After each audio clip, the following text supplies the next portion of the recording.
গতকাল আমি কমিউনিটিতে একটা লেখা পোস্ট করেছিলাম। তো সেটা হচ্ছে মন ভাঙার লেখা। মানে লেখাটা পড়ে এমনই হবে, অনেকেরই হয়তো মনে হবে এই তো আমার নিজের জীবনের সঙ্গে মিলে যাচ্ছে।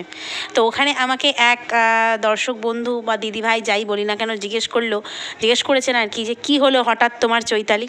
সত্যিই তাই, অনেকে দেখে ভাববে হয়তো আমার জীবনেই এমন কিছু ঘটেছে। না না না না না, সেসব নয়। আসলে চারিপাশে ওয়াইটিতে যা যা দেখছি সেটা দেখেই ওটা একটা উপলব্ধি মাত্র।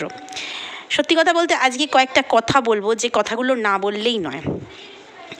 যেমন ধরো আজকে এই যে ভালোবাসার জন্য মানুষ ভালোবাসা বানায়, ঠিক আছে, যেই বাসাতে কিনা দুটো মানুষের ভালোবাসার সম্পর্ক, ভালোবাসার সংসার গড়ে ওঠে। অনেক কষ্ট থাকে, অনেক ত্যাগ স্বীকার থাকে, অনেক কি বলবো, দুজনেরই অনেক ত্যাগ স্বীকার থাকে, তবেই তো একটা সংসার গড়ে ওঠে। কিন্তু আমরা শুনতে পাচ্ছি গামলা নাকি পরিস্থিতির শিকার ছিল। পরিস্থিতির শিকার, এখনও বুঝতে পারি না কী কারণে পরিস্থিতির শিকার হলো। মানে কী এমন পরিস্থিতি ওর জীবনে এসেছিল যেখান থেকে ওর আজকের এই অবস্থা। কিছু ভিউয়ার্স বলছে যে মেয়েটার এরকম পরিস্থিতি তো আপনারও আসতে পারে। তো মেয়েটা অনেকটাই বয়সে ছোট, মেয়েটাকে এইভাবে বলবেন না। ওর আজকে যে অবস্থা, মানে যে কন্ডিশনে ও এসে দাঁড়িয়েছে, সেটা নাকি ওর পরিস্থিতির জন্য। পরিস্থিতি, প্রথম কথা হচ্ছে ও নাকি আমাদের জ্বালাতে, মানে এই কন্ট্রোভার্সি ক্রিয়েটার এবং ভিউয়ার্সদের জ্বালাতে নাকি ও স্টেট ছেড়ে পালিয়ে গেছে। আসল তো মোটে এটা নয়। বাচ্চাকে যাতে নিতে না হয়, কেসের ডেটের 3 দিন আগেই ও পালিয়ে গেছে। কবে আসবে তার কোনো ঠিক নেই, ও সেই জন্যেই পালিয়ে গেছে। আর সত্যি আরও একটা কথা, যে স্টেট ছেড়ে পালাচ্ছে, ও কোথায় আছে না আছে সেটা কিন্তু ওয়াইটিতে বা কোনো সোশ্যাল মিডিয়ার প্ল্যাটফর্মে আমরা দেখব না। আমরা দেখব সোশ্যাল মিডিয়াতে ও কি শেয়ার করছে, তার উপরে আমাদের যদি সত্যিই কিছু বক্তব্য রাখার থাকে সেটা রাখবো। কারণ ও কোথায় যাচ্ছে, মানে কোথায় থাকছে সেটা বড় কথা নয়। প্ল্যাটফর্ম কিন্তু সেই একটাই, ওয়াইটির প্ল্যাটফর্ম, সেটা যেখান থেকেই ও ভিডিও করুক না কেন। আমরা ভিডিও পেলেই, ভিডিওতে কিছু অসামঞ্জস্য দেখলেই, যেহেতু সোশ্যাল মিডিয়াতে বেঁচে খাচ্ছে, তো সেই জন্যই আমরা প্রশ্ন তুলতেই পারি। কারণ আমরা ভিউয়ার্স, আমরা পাবলিক, জনতা দেখছে, জনতা প্রশ্ন তুলতেই পারে। এখানে প্রশ্ন তোলা বা ক্রিটিসাইজ করা সেটা বড় কথা নয়। বড় কথা ও যেটা দেখাচ্ছে, ভিডিও টু ভিডিওই বলা হয়। তাই কোন স্টেটে কেন চলে গেল সেটা সবাই জানে। আর অন্য স্টেটে থাকলেই যে ওকে নিয়ে কন্ট্রোভার্সি হবে না, এই কথাটা বড্ড ভুল। কারণ ওয়াইটিতে থাকলেই হবে। তাহলে ওকে একটা কাজ করতে হবে, ওকে নতুন কোনো বিজনেস বা নতুন কোনো চাকরি করতে হবে ওয়াইটি ছেড়ে দিয়ে। দেখবেন আস্তে আস্তে ওর পার্সোনাল লাইফ যখন ও বেচবে না না ওয়াইটিতে এসে, তখন ওর সম্বন্ধে আমরা জানতেও পারবো না। ওকে তো পার্সোনালি আমরা কেউ চিনি না। ওর পার্সোনাল লাইফটা সোশ্যাল মিডিয়ায় তুলে ধরছে, সেই জন্যই হচ্ছে আমরা সেটা নিয়ে ছেঁড়াকাটা করছি। তো সেক্ষেত্রে যখন ও আর ভিডিও দেবে না, কোনো রকম ওয়াইটি প্ল্যাটফর্মে ওর ব্যাপারে আমরা জানতে শুনতে পারবো না, তখন আমাদের কন্ট্রোভার্সি বন্ধ হয়ে যাবে বা ভিউয়ার্সদেরও বলা বন্ধ হয়ে যাবে। এটাই হচ্ছে কথা। তো স্টেট পাল্টালেই যে কন্ট্রোভার্সি বন্ধ হবে সেটা কোথায় লেখা আছে আমার জানা নেই। আর মেয়েটি বয়সে অনেক ছোট, এতটাই ছোট যে এই ছোট বয়সে সেই মেয়েটি দুটো বিয়ে, না 3টে বিয়ে। ওর লিগাল হাজবেন্ড বলেছিল খোঁজ নিয়ে দেখো গিয়ে ওর 3টে বর। নিশ্চয়ই ও কোথা থেকে খবর পেয়েছে। মানে এই ছোট্ট বয়সে ও 3টে বিয়ে করে ফেলেছে। এই ছোট্ট বয়সে সন্তান জন্ম দিয়েও তাকে সরিয়ে ফেলেছে। সবই পরিস্থিতির শিকার, তাই না? পরিস্থিতির শিকার, এটা খুব বলে হচ্ছে ওই ওকে একমাত্র এখন যে ঢাকছে, কি বলবো, অনেকেই বলে জ্বলন মাসি, লেলোবুড়ি, বিভিন্ন রকম নাম দিয়েছে। তো সেক্ষেত্রে ওই জ্বলন মাসিই বলে যে ও পরিস্থিতির শিকার। ফুলশয্যার খাটেও নাকি শিলাদেবী শুয়ে পড়েছিল গিয়ে। ফুলশয্যার, তারপরে তোমার যেখানেই ঘুমোতে যেত, খেতে যেত, সেখানেই নাকি শিলাদেবী বাদসাধ্য। নিজেরা ভালো মন্দ খেয়ে ওকে পান্তা ভাত খেতে দিত। তারপরে হচ্ছে বাচ্চার বাবা নাকি বলতো, এই যা আটা মাখ গিয়ে। এটা কখনো হয়?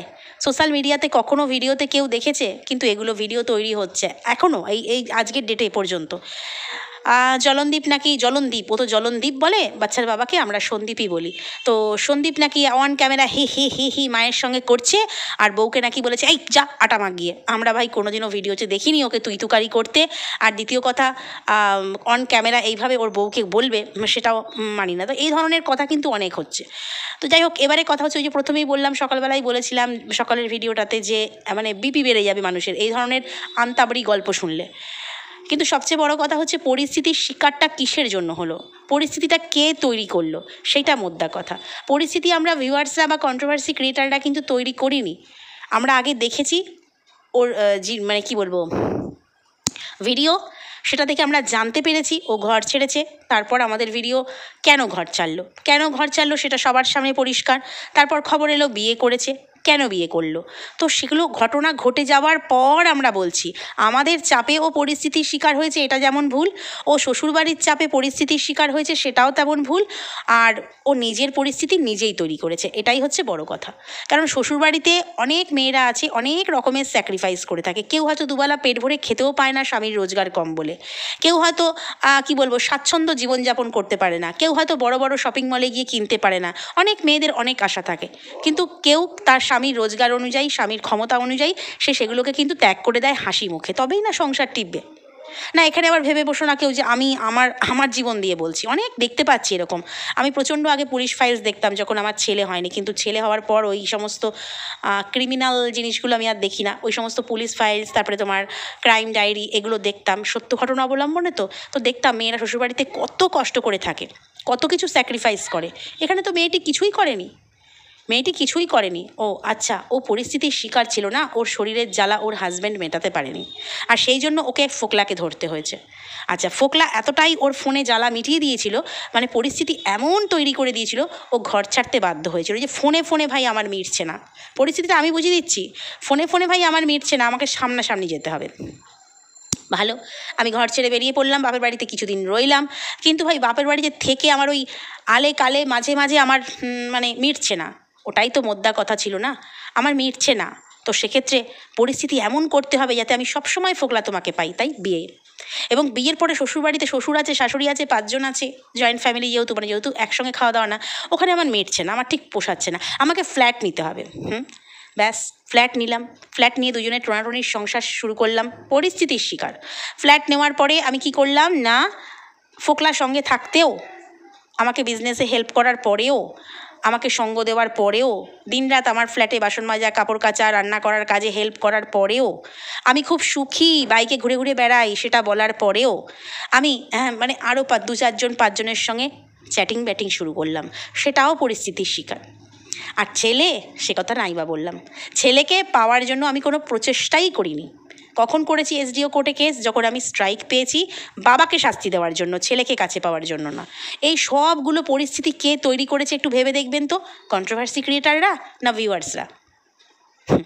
অ্যাকচুয়ালি যার পরিস্থিতি এখন এই রকম, যাকে বাইরে ঘুরতে হচ্ছে, বাইরে পুরুষদের সঙ্গে হাহাহিহি করতে হচ্ছে, সেটা সম্পূর্ণ তার নিজের কারণেই হচ্ছে।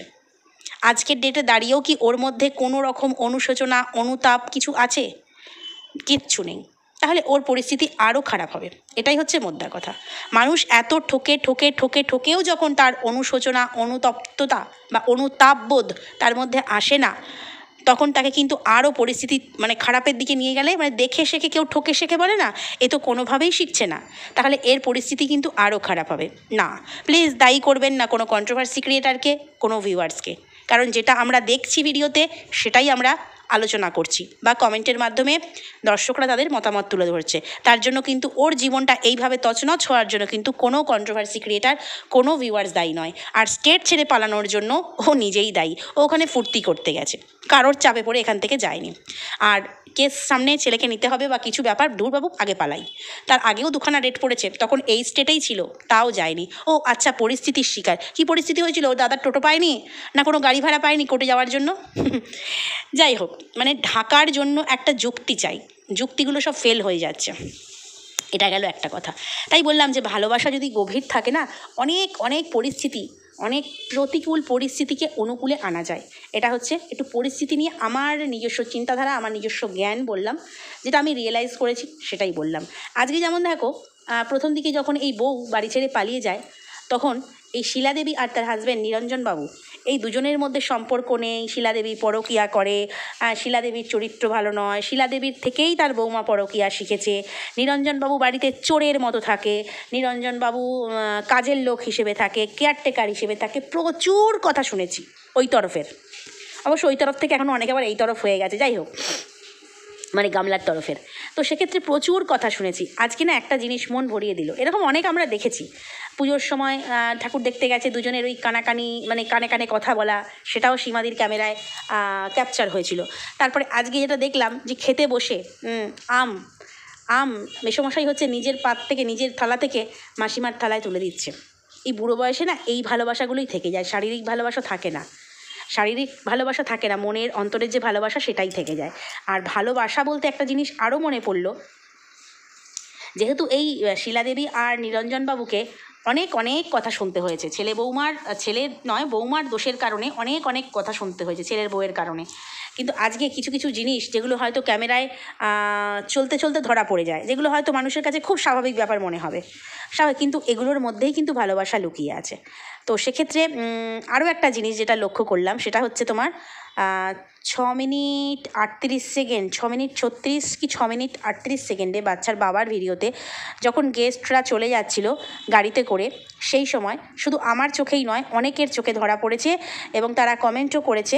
আর হচ্ছে তোমার বাচ্চার বাবা কিন্তু লাভ রিয়াক্টও দিয়েছে, অর্থাৎ সহমত পোষণ করেছে, যে কথা বলতে বলতে ওদের বাড়িতে যে বাচ্চা মেয়েটি এসেছিল, টুনু নাম, তো কথা বলতে বলতে 6 মিনিট 36 কি 38 সেকেন্ডে যখন ড্রাইভিং করছিল, তো সে সময় ও কিন্তু টুনু বলতে গিয়ে টিনা নামটা ওর মুখ দিয়ে বেরিয়ে যাচ্ছিল, ও জাস্ট নিজেকে সামলে নিল, মানে এই বাচ্চার বাবা নিজেকে সামলে নিল। এগুলোই হচ্ছে ভালোবাসা। শরীরের জ্বালা মেটানো আর শরীরের খিদে মেটানো, গরম মেটানো, যেটা গামলার ভাষা, ওগুলো ওই দুদিনের ভালোবাসা। দেখতেই তো পাচ্ছ সব সম্পর্কগুলো দুদিন করে থাকছে। তো এইগুলোই হচ্ছে মনের ভালোবাসা বলেই আজকে প্রায় 2 বছর বউ ঘর ছাড়া, কিন্তু টুনু বলতে গিয়ে ওর টিনা নামটা তার মুখে চলে আসছিল। আর সেখানে কমেন্ট বেশ কিছুজন করেছে, আমি নিজেও শুনতে পেয়েছি, এবং সেখানে কিন্তু সহমত পোষণ করে লাভ রিয়াক্টও দিয়েছে। একজন লিখেছে, মিস করছেন সন্দীপবাবু, মিস করছেন, মিস করারই কথা, কারণ এ তো অনেক জায়গায় চড়িয়ে বেরিয়েছে, অনেক পুরুষের সঙ্গ পেয়েছে, চড়িয়ে বেরিয়েছে, বিয়ের আগেও শুনেছি অনেক কেচ্ছা কাহিনী আছে, কিন্তু বাচ্চার বাবার জন্য সে কিন্তু মন প্রাণ দিয়েই সংসার করছিল এবং মন প্রাণ দিয়েই ভালোবেসেছিল। সেই জন্য এই আঘাতটা হয়তো মন থেকে এখনও মেনে নিতে পারে না। আর যেটা করে যে ফেলা থুতু চাটবো না, কেন ঘরে নেব, সেটা সম্ভব নয়। অনেকে তোমরা রিকোয়েস্ট করো, সত্যিই সম্ভব নয়। মন ভেঙে গেলেও সেই ভাঙা মনে কিন্তু এখনও তার জন্য ভালোবাসা থাকলেও ওই নোংরা, মানে কি বলবো, অসভ্য একটা মেয়ে, সবচেয়ে বড় কথা যেভাবে তার বাবা মাকে অপমান করেছে, লোক দিয়ে করিয়েছে, নিজে ইনডিরেক্টলি করেছে, ভাড়া করা দালাল, মানে কি বলবো, দালাল ক্রিয়েটারদের দিয়ে করিয়েছে, তো সেখানে সেই অপমানগুলোও বুকে বাজবে। কিন্তু সেখানেও কোথাও যেন একটা ভালোবাসা এখনও লুকিয়ে আছে বলেই মানে 2 বছর তো তার নামগন্ধ সেরকম নেয় না। ভিডিওতে আমরা শুনি গামলা বলে, মহিলা বলে, বাচ্চার মা বলতো আগে, তাও বাচ্চার মা খুব একটা বলতো না, মহিলাই বলে, কিন্তু আজকে ওই নামটা ওর মুখ থেকে বেরিয়ে আসছিল অভ্যাসবশত। তো সেখানে মিস করা হোক বা ভালোবাসা হোক বা না হোক, অভ্যাসে পরিণত হয়ে গেছিলো। কারণ ওই যে কিছু কিছু সংসার বা কিছু কিছু ভালোবাসা থাকে না, থাকতে থাকতে একটা অভ্যাসে পরিণত হয়ে যায়, কেউ কাউকে ছাড়া তখন থাকতে পারে না। তো এটাই হচ্ছে সেই ব্যাপারটা। আর সেই জন্যই আমি ওর ব্যাপারটা ফিল করি, কিছুটা হলেও ফিল করি। এবার কার ভুল কার ভ্রান্তি, কে পরবর্তীকালে কটা বান্ধবী জুটিয়েছে, কে কটা বন্ধু জুটিয়েছে, সেটা পরের কথা, কিন্তু মাথায় রাখতে হবে যখন ওর স্ত্রী ঘরে ছিল ও কিন্তু স্ত্রীতেই মত্ত ছিল, অন্য কোনো নারীর দিকে মত্ত হয়নি। তো আর স্ত্রী চলে গেছে বলেই যে ও সারা জীবন ব্যাচেলার হয়ে, সাধু সন্ন্যাসী হয়ে ওই পাহাড়ে পাহাড়ে ঘুরে বেড়াবে, সেটা তো নয়, ওরও একটা জীবন আছে। তো সেক্ষেত্রে ওর ব্যাপারটা ফিল করতে পারি, ওর কষ্টটা অনুভব করতে পারি। তো এই সমস্ত চারিদিকে দেখছি বলেই কালকের পোস্ট কিন্তু দিয়েছিলাম।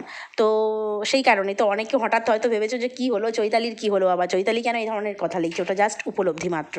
আমার জীবনে আপাতত কিছু হয়নি, আপাতত আমার শাশুড়ি মাও নেই যে আমার ফুলসজ্জার খাটে উঠে পড়েছিল, আর আমার হাজব্যান্ড ওই জ্বালা মেটাতে পারে কি না পারে সেই সব নিয়ে আমি সোশ্যাল মিডিয়াতে বলতেও আসবো না। মানে এগুলো সত্যিই ভীষণ তুচ্ছ ব্যাপার। এই যে যেই কারণে ওদের সংসারটা ভেঙেছে, যে পরিস্থিতির শিকার চারিদিকে শোনা যাচ্ছে, এগুলো সত্যিই তুচ্ছ ব্যাপার। এটা বললাম। তো চলো ভিডিওটা এইখানেই শেষ করছি। শুধু এটুকু বলতে চাই, ভালোবাসা কখনো মরে না, এটুকুই বলতে চাই। যে কারণে আজকে ওই যে বললাম, ড্রাইভিং করার সময় হঠাৎ মুখে তার নাম চলে এসেছিলো। যাই হোক, স্লিপ অফ টাং হোক বা অভ্যাসবশত হোক বা ভালোবাসা কোথাও না কোথাও অবশিষ্ট আছে, যেতেকেই হোক না কেন, এসে গিয়েছিল এবং নিজেকে সামলে নিয়েছে। পুরোটা কিন্তু উচ্চারণ করেনি, কিন্তু বেরিয়ে এসেছিলো। যাই হোক, আমার মতন অনেকেরই নজরে পড়েছে এবং তাদের সে সহমতও পোষণ করেছে। চলো ভিডিওটা এখানেই শেষ করছি, নেক্সট ভিডিওতে আবারও আসবো। যদি কোথাও ভালো লাগে লাইক কমেন্ট শেয়ার সাবস্ক্রাইব করে সঙ্গে থেকো। টাটা।